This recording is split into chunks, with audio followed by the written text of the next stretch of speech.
Hello students, BCom part second paper second. और हम पढ़ेंगे आज इम्पोर्टेंस ऑफ बैंक्स और role of banks in economic development. आर्थिक विकास में बैंकों की भूमिका अथवा बैंकों का महत्व। शुरू करते हैं।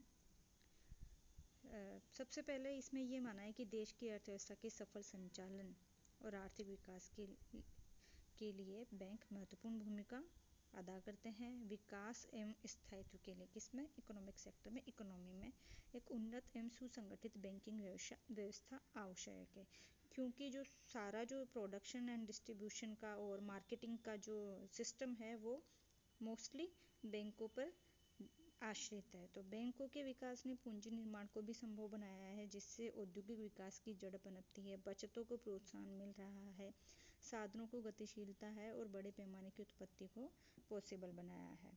तो इसके महत्व को हम पॉइंट्स में समझें तो सबसे पहले बचतों को प्रोत्साहन।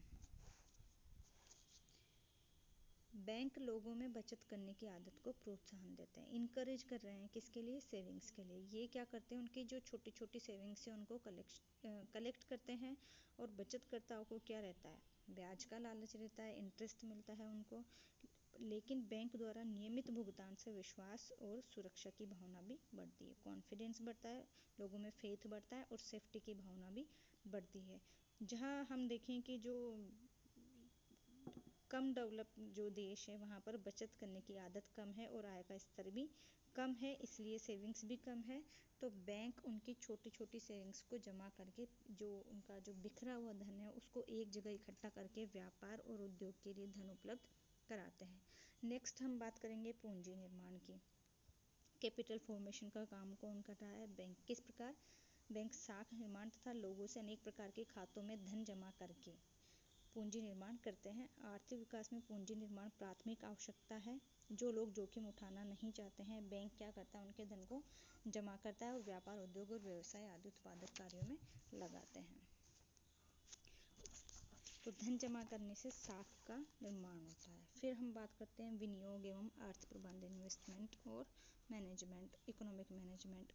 वित्तीय साधन उद्योग के रक्तदान है, अतः बड़े पैमाने के उद्योगों में बड़ी मात्रा में स्थायी एवं कार्यशील पूंजी की आवश्यकता होती है। वहाँ पर फिक्स्ड और वर्किंग कैपिटल दोनों की आवश्यकता होती है। तो क्या होता है कि बैंक उन जगहों पर वित्तीय साधनों की पूर्ति करते हैं, क्योंकि अकेले बड़े उद्योगों का संचालन नहीं हो पाता है, इसलिए ये कार्य व्यापार, उद्योग, व्यवसाय सभी में जो पूंजी इन्वेस्ट का कार्य है वो बैंकों द्वारा किया जा रहा है। फोर्थ है आपका साधनों में गतिशीलता।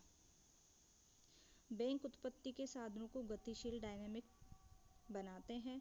बैंक उन कार्यों में धन लगाते हैं जो अधिक उत्पादन, कम जोखिमपूर्ण तथा आर्थिक प्रगति के लिए उपयुक्त हो। More productive, less risky. ठीक है।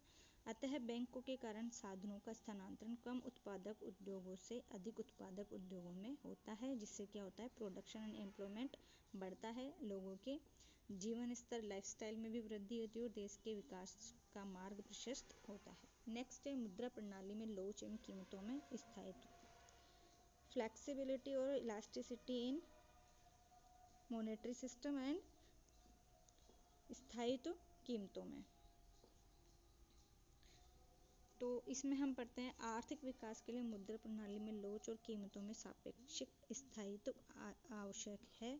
बैंक साख निर्माण से मुद्रा प्रणाली को लोच प्रदान करते हैं। इस लोच एवं साख सृजन पर उचित नियंत्रण करके बैंकिंग व्यवस्था कीमतों में होने वाले उच्चावचनों को रोककर स्थायित्व ला सकती है, उनमें ठहराव, एक स्टेबिलिटी ला सकती है, प्राइस स्टेबिलिटी ला सकती है। अब बात करते हैं नेक्स्ट जो महत्व है इसका, राजकीय वित्त व्यवस्था।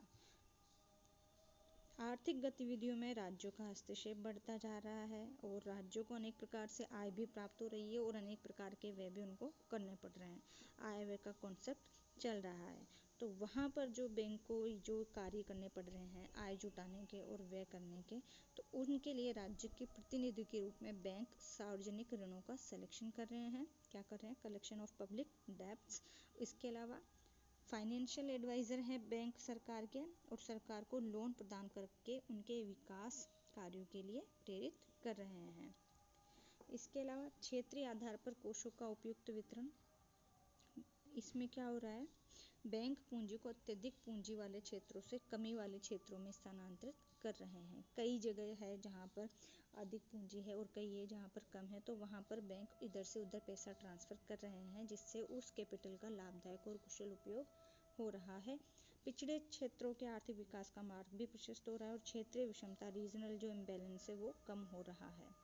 बहुमूल्य धातुओं की बचत एवं विनिमय का सस्ता साधन। बहुमूल्य धातुओं की बचत एवं विनिमय का सस्ता साधन है। बैंकों के द्वारा साख पत्रों, क्रेडिट लेटर्स, चेक्स, ड्राफ्ट्स आदि के प्रयोग को प्रोत्साहन मिलता है, जिससे एक्सचेंज में अधिक सुविधा ही नहीं होती बल्कि उनके उपयोग से जो स्वर्ण, रजत या बहुमूल्य धातुओं की बचत हुई है उनका उपयोग अधिक कार्यों में होने लगा है, अधिक महत्वपूर्ण कार्यों में, क्योंकि इसकी वजह से हमें गोल्ड, सिल्वर या जो बहुत ज़्यादा वैल्यूएबल मेटल्स है उनकी बचत हो जाती है हमारे पास में। एक्सचेंज का बहुत अच्छा माध्यम है ये और सस्ता भी है, चीप है। अब बात करते हैं मुद्रा हस्तांतरण सुगम एवं सस्ता। आंतरिक एवं बाह्य भुगतानों में मुद्रा हस्तांतरण को बहुत सस्ता, सुविधाजनक और कम से कम जोखिमपूर्ण बना दिया है। इससे राष्ट्रीय एवं अंतर्राष्ट्रीय व्यापार को प्रोत्साहन मिला है और आर्थिक प्रशस्ति का मार्ग भी प्रशस्त हुआ है।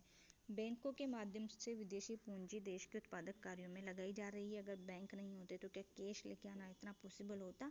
इससे क्या होता है, जो इम्पोर्ट ऑफ कैपिटल है वो सरल हो गया है। अब बात करते हैं नेक्स्ट हम प्रतिनिधित्व एवं परामर्श। बैंक अपने ग्राहकों, उत्पादकों, व्यापारियों, व्यवसायियों के लिए रिप्रेजेंटेटिव का कार्य करके अनेक सेवाएं प्रदान कर रहा है और एडवाइजरी काउंसिल के तरीके से भी वो काम कर रहा है। अब रोजगार में वृद्धि। बैंकिंग विकास से क्या हो रहा है, बैंकिंग क्षेत्रों में तो रोजगार के अवसर मिल ही रहे हैं। इसके अलावा बैंकों से क्या हो रहा है, पूंजी विनियोग हो रहा है, अर्थ प्रबंध हो रहा है, व्यापार उद्योग क्षेत्रों में विकास हो रहा है, तो एम्प्लॉयमेंट भी बढ़ रहा है।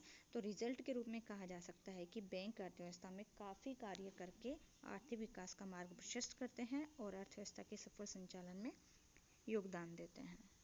बस ये चैप्टर कंप्लीट हो चुका है। नेक्स्ट मैं कल आपको असाइनमेंट दूंगी। Thank you.